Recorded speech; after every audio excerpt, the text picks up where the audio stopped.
we have a small number of foreign bloggers accredited. I will confess I'm so new that I don't know what standards were applied when we did give them accreditation, but we do require, for example, that they show an I-visa, a journalist visa issued by an American embassy overseas, unless they're an American citizen. And they have to show several work, and they have to meet other, criteria. So we recognize that a blogger can be a legitimate journalist.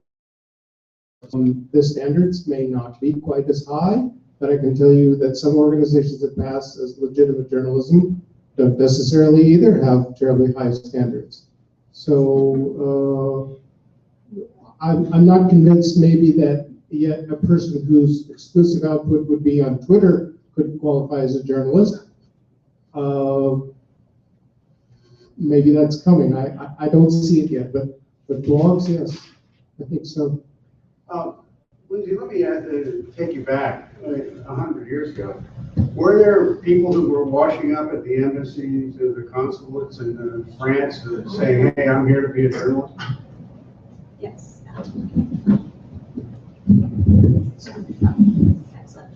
Yeah, there were many of them. Perhaps not nearly as many as one would have today. But yes, they came and they presented their credentials, and presenting their calling card bumped them to the front of the line to see the ambassador or the minister, where we did not accredit an ambassador at that point. And they very much, took it off the bat that it was a legitimate journalist. We do find that, by and large, the information that they're reporting was accurate. There were some inaccuracies that were reported in their initial filings, and I think we can kind of pin that down to just confusion on the ground. Richard Harding Davis filed dispatches from the bombardment of France during September 1914, mentioning that he had finally found the U.S. consul there, William Bardell, and for a while, Davis's account was the only concrete evidence that we had that Bardell was still alive. His family had been taking shelter in a wine cellar, half a block away from their home for several weeks. It later came to be known that Bardell said, I don't know where Davis got this information. I certainly didn't see him in Rem. I was taking cover. So that's kind of always been a little bit of an issue, but certainly. So this issue could have been around since Hannibal and the Elephant. Andrew. And one thing from the interwar period, when I wrote about Americans in Germany in the 20s and 30s, and while we talk about the explosion of bloggers and so forth, it's worth remembering in those days there were far more publications with foreign correspondence than there were. I always consider the 80s, especially in the 90s, such a great period for foreign correspondence. But then examining this period, cities like Philadelphia, Baltimore, Chicago had multiple newspapers, each one sending correspondence, full-time correspondence, because the big story, of course, was Germany, the rise of Hitler. And at one point in the mid-30s, in Berlin, they counted 50 full-time American correspondents. Can you imagine that anywhere in the world today? Yes, over here. Karim Lebourg, the correspondent at the UN, the French radio and television. I've been doing that for 4 years. I have to say, I find it quite difficult to work with American diplomats. I mean, they will very easily share a press statement that they carefully worded. But for instance, the French, the British, the Indians, the Germans, they will have very regularly a background of the record briefings. Samantha Power never does that. Neither did Susan Rice before her. So I just want to ask to the person of the State Department, to my colleagues, is it just this administration which is more closed to the press, or is it a general trend of US officials wanting to have more control? Well, I guess that's probably directed towards me. Well, I don't work in the press office of the U.S. mission to the United Nations, so it's difficult for me to answer that. I would say my answer to that would be both, but I want to see what the rest of the panelists say. or Edie? Talk to me afterwards.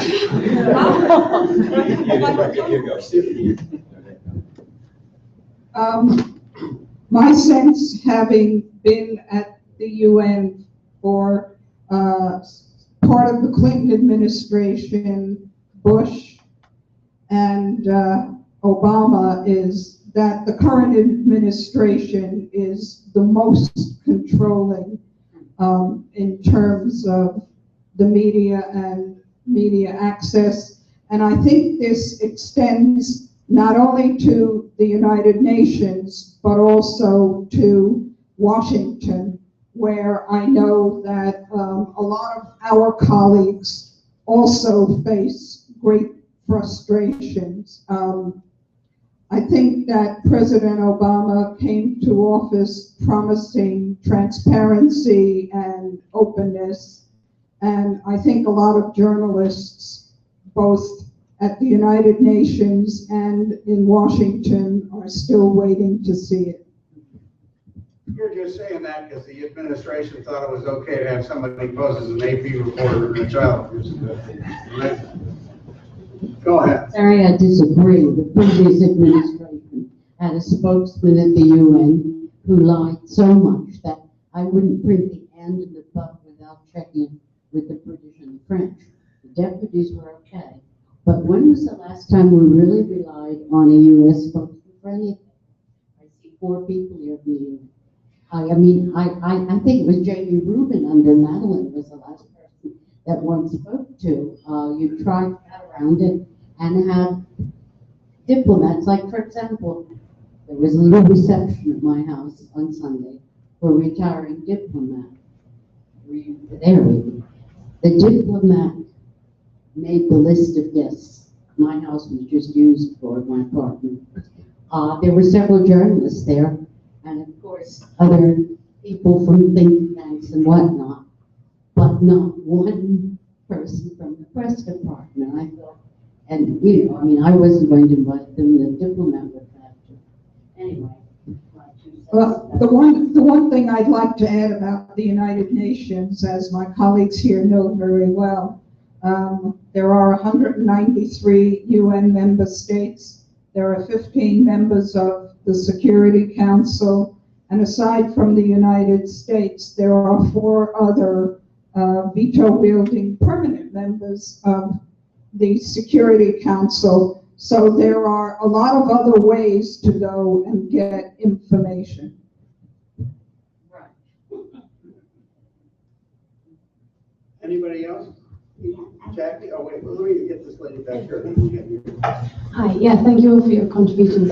Just wanted to ask, although you laid out... Say who you are. Yeah, sure. I'm Olivia Crellin. I'm just finishing my last semester at Columbia, and I got an overseas press club scholarship last year, which I spent at Madrid with the Wall Street Journal. I just wanted to ask you, you've laid out the ground rules very early on, but I wondered if each of the reporters could perhaps tell us when they were first starting out and had their first sort of interactions with diplomats, what were the biggest blunders they made? I guess you should start. We'll give you a microphone. What's the question now? The question is, on the issue of ground rules, what was it like when you started, and what is the biggest blunder you may have made, if any, not observing those ground rules completely throughout your career?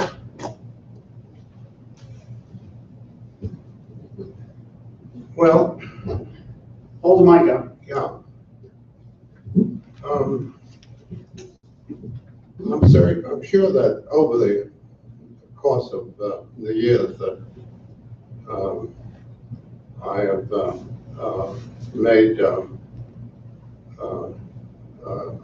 mistakes, but it was also on my part a conscious sense of what the ground rules were in terms of confidentiality, accuracy, all the basic things that a journalist is supposed to be and what the journalist does. I was thinking of that when Andrew was making his comments about about his experiences in the Soviet Union. Now I covered the Soviet Union for 3 years, from 60 to 63. It was a pretty tough period. It was a period of the Cuban Missile Crisis, among other things. It was very tough to get information. My wife, who was a photojournalist, myself, came under repeated attacks in the press on specific stories and all of that. But I recall when I was leaving the Soviet Union after 3 years, the head of the Soviet press department called me in, and I said, "Oh my God, here's yet another blast of some kind." But he said something to me that was very startling and that I've kept with me for a long time. He said, "Now, Mr. Topping, there are many things that you wrote that we really didn't like. But one thing about you is that you always seem to manage to tell our side of the story as well. And therefore, Mr. Topping, if you ever want to come back to the Soviet Union, you'll be welcome." That was important to me because it tells us what we're talking about, what is balance, what is the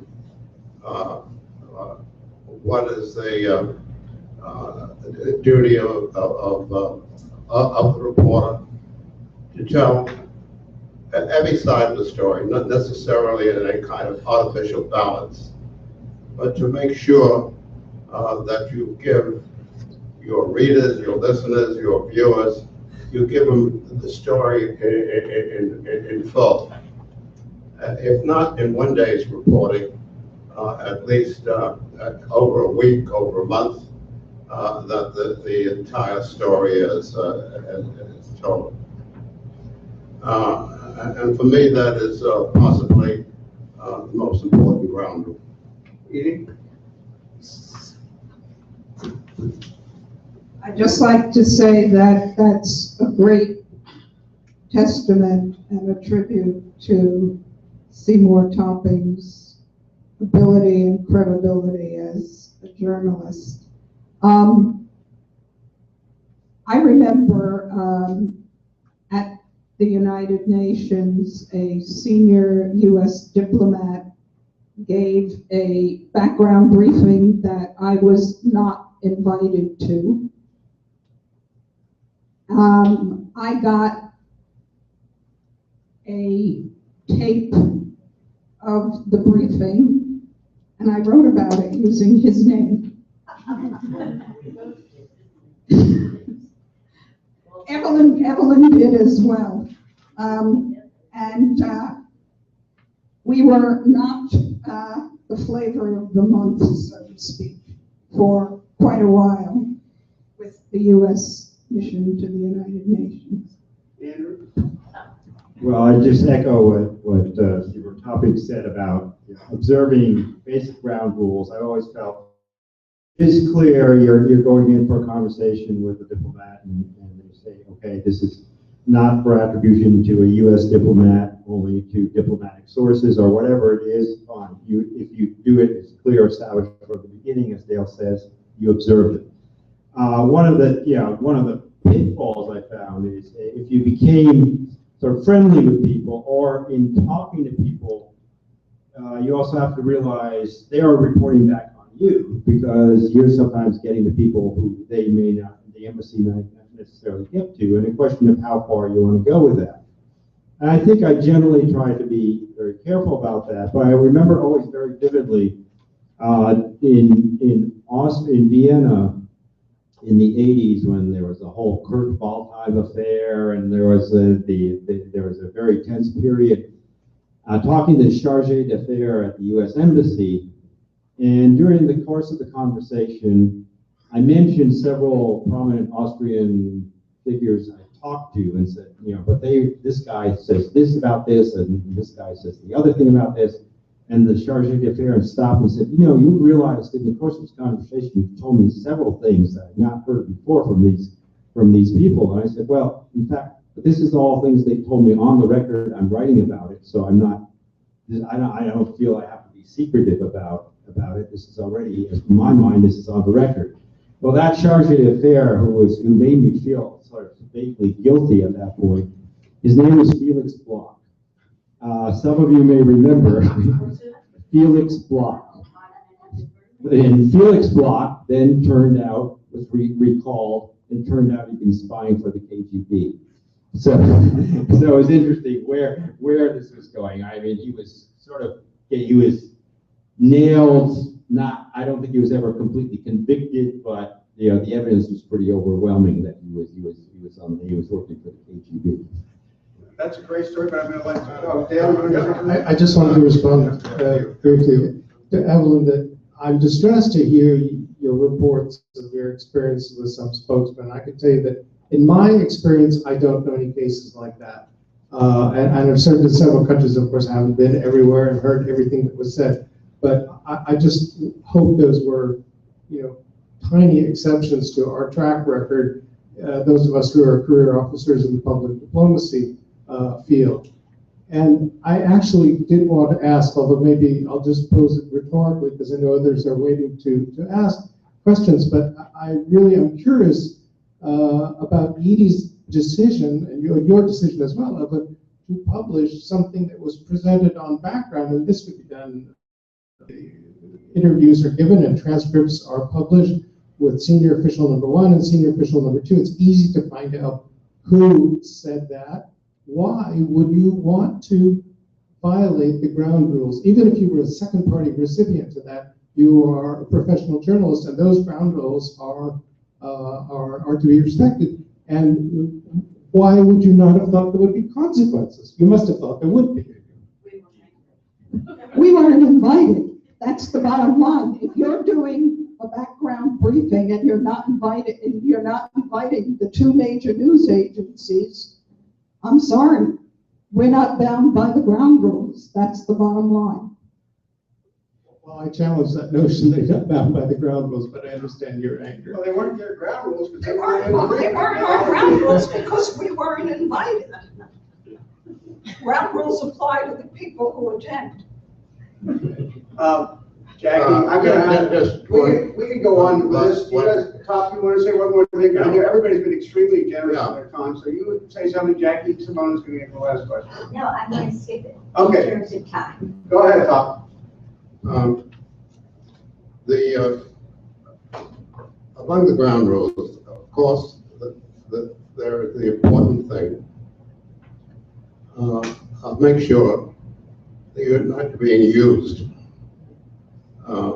by your sources or by officials or anyone else. In the years that I was in the field, in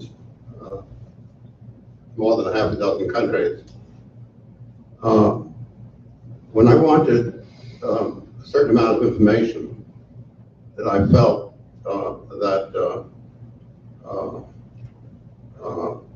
that I needed, and that the information was to be had from the embassy, I didn't go to the press office. I went to somebody in the economic section or the political section to get my information. If they knew me, I would always have access, and that includes people in the CIA.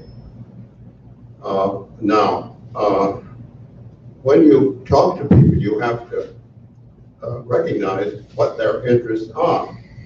Very often, when I would go into speak to somebody in the political section of an embassy, I would know that the person that I'm speaking to is fundamentally opposed to the policy that is being enunciated in Washington by the State Department or by the White House. And because that individual could not make his or her influence felt, he was going to use the press to get his point across. Well, you take cognizance of it in the way you report. I recall one of the most striking things that I recall was go to a crisis area, Vietnam, 1951. There was an extraordinary situation in the U.S. legation. The ambassador and his first deputy were at loggerheads. The ambassador was very strongly pro-French, and the second man in the embassy, a man named Gullion, was strongly pro-independent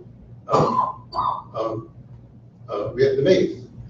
In other words, that he was looking for an opportunity to give more influence and support to the Vietnamese. You run into situations. I ran into situations in other countries of the same kind. But what was absolutely extraordinary was that in this particular situation, the difference was so strong between the ambassador and the counselor that the counselor was being denied access to the traffic between the State Department, Washington, and the embassy, which was a legation at that period of time. So the counselor called me in again and again and again to tell me, about Vietnamese attitudes, Vietnamese aspirations,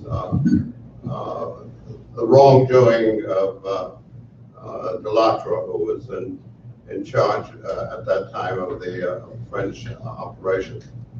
Well, he gave me a tremendous amount of information, but I knew all the time what his problem was and what he was trying to do and how he was slanting his information. I handled it, and I must say that during that period of time, I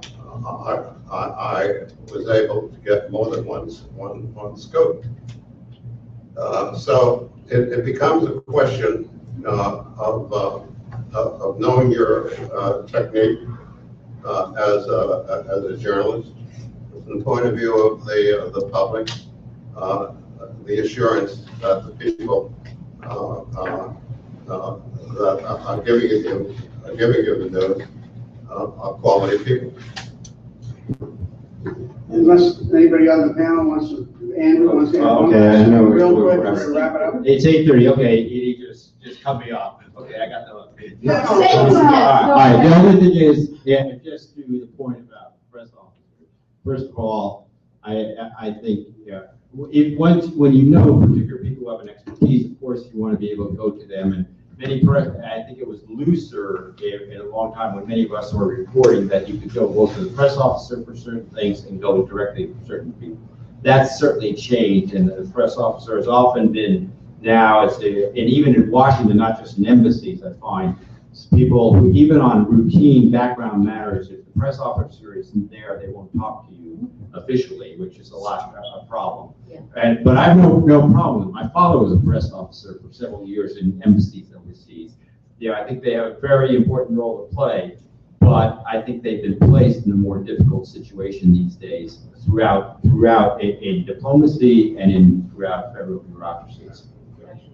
Okay, I would love to keep this going all night, but I think we're going to thank Dale Quinn, Seymour Topping, Edie Lederer, Lindsay Krasnoff, and Andrew Nagorski for a really terrific soup to nuts panel. We never got to my first question, which is how do you move people to deep background to getting on the record? We can do that later, I guess. Thank you all for coming.